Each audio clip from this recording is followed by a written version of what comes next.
Meron akong tatlo dito. Ayan, tatlo.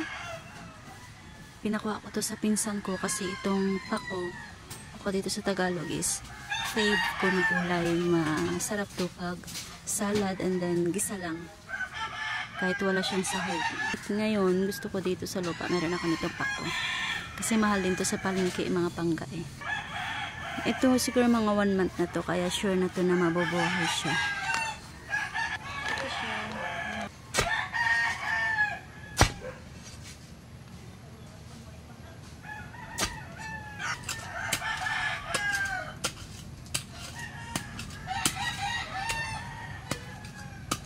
Ayan siya, oh. Ayan. Tanggalin natin sa paso.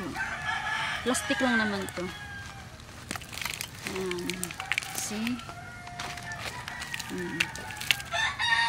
Kaya sure na to na mabubuhay.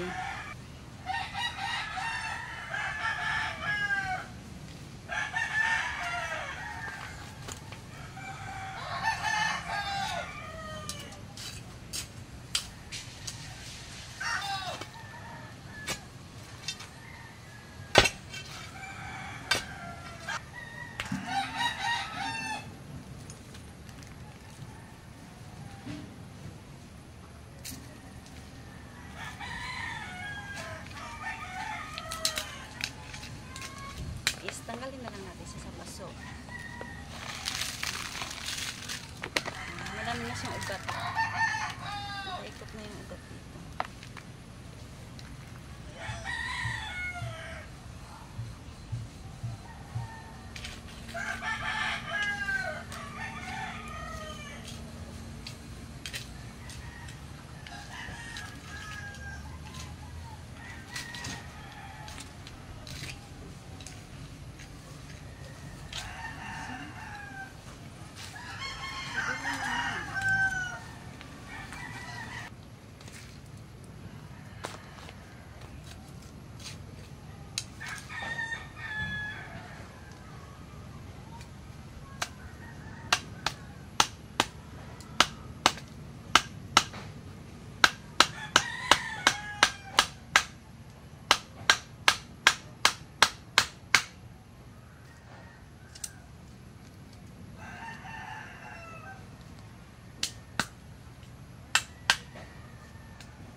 Bibisitahin natin yung pako na itinanim ko almost 2 weeks ago at andito tayo para i-check kung namatay ba siya or nabuhay. So I'm excited na. Yung panahon ngayon mga pangga is parang uulan, umaambon.